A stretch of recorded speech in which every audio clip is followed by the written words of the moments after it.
এসে দরের ধারে। আমার বাড়িতে দিয়ে গেছে। দীর্ঘ 15 বছর ধরে সাধারণ মানুষের উপর অত্যাচার এবং একাধিক দুর্নীতির অভিযোগ তুলে হিঙ্গলগঞ্জের প্রাক্তন তৃণমূল বিধায়ক দেবেশ মণ্ডলের গ্রেপ্তারের দাবিতে তার বাড়ির সামনে বিক্ষোভ দেখালেন গ্রামবাসীরা। হিঙ্গলগঞ্জের গোবিন্দকাটি গ্রাম পঞ্চায়েতের শ্রীধরকটি গ্রামে হিঙ্গলগঞ্জের প্রাক্তন বিধায়ক দেবেশ মণ্ডলের বাড়ির সামনে বিক্ষোভ।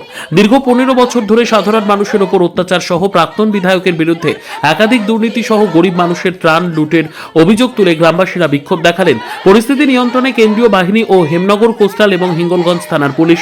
বিক্ষোভকারীদের দাবি, প্রাক্তন তৃণমূল বিধায়ক দেবেশ মণ্ডলকে গ্রেপ্তার করতে হবে, তা না হলে আরও বৃহত্তর আন্দোলনে নামবেন, এমনটাই হুঁশিয়ারি দিলেন তারা। এই ঘটনায় প্রাক্তন বিধায়ক দেবেশ মণ্ডল বলেন, বিজেপির কয়েকজন নেতাকর্মী সমর্থকেরা বাড়ির সামনে এসে বিক্ষোভ দেখায়। আমি তো কোনো অন্যায় করিনি, কোনোভাবে কোনো কিছুতে জড়িত নেই, সম্পূর্ণ মিথ্যেভাবে এই অপপ্রচার করছে আমার বিরুদ্ধে। ইনি বিভিন্ন দুর্নীতিগ্রস্ত মানুষ, ইনি সাধারণ মানুষের পাশে কখনো দাঁড়ায়নি। আমি সবসময় দুর্নীতির পক্ষে দাঁড়িয়েছেন, আর আমরা এনার অবিলম্বে গ্রেপ্তার চাই। এই পরশুদিন ওনার বাড়ি থেকে 2 লরি মাল রাত্রিবেলা ধরা পড়েছে এবং 4 লরি মাল ধরা পড়েছে, এবং ইনি বলছেন এটা সরকারের ঘরে চলে যাচ্ছে। সরকারের ঘরে মাল যদি হয় তাহলে এটা দিনের বেলায় গেল না কেন, রাত্রিবেলা আসলো কেন?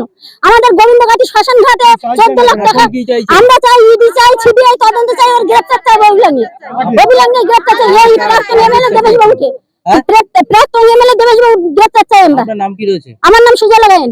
তার বাড়িতে এখনো প্রচুর মালপত্র আছে, স্কুল ড্রেস নদী চর থেকে পাওয়া যাচ্ছে।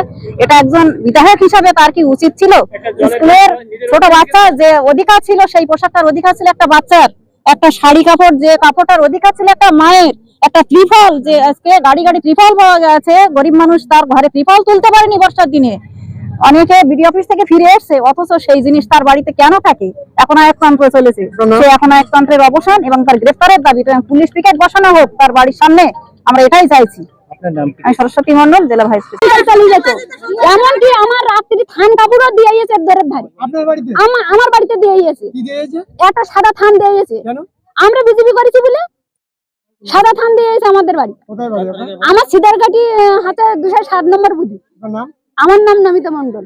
মহাশয় যে অত্যাচার 15 বছরে, সেই অত্যাচারের প্রতিবাদে আজকের মহিলারা পর্যন্ত রাস্তায় নেমেছে এবং ওনার গ্রেপ্তারের দাবির জন্য আবেদন জানাচ্ছে। ওনার গত 2 দিন আগেই 4 লরি মাল, সাধারণ মানুষের পরিষেবার মাল ওনার বাড়ি থেকে পাওয়া গেছে।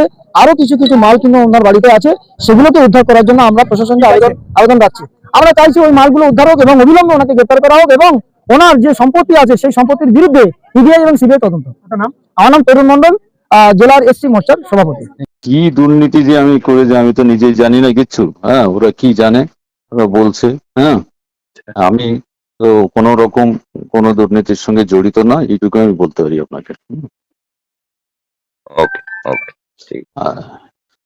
আর একটা জিনিস, হ্যালো, হ্যাঁ, ওরা যে আমার বাড়ি টাড়ি দিয়েছে, মাল টাল আছে, আমি পুলিশকে পরিষ্কার বলেছি সে সম্পূর্ণ আপনাদের উপস্থিতিতে সার্চ করে দেখতে পারে, আমার কোনো আপত্তি নেই। গণতন্ত্র হত্যাকারী দেবেশ মণ্ডলকে অবিলম্বে গ্রেফতার করতে হবে। লড়ছি লড়বো।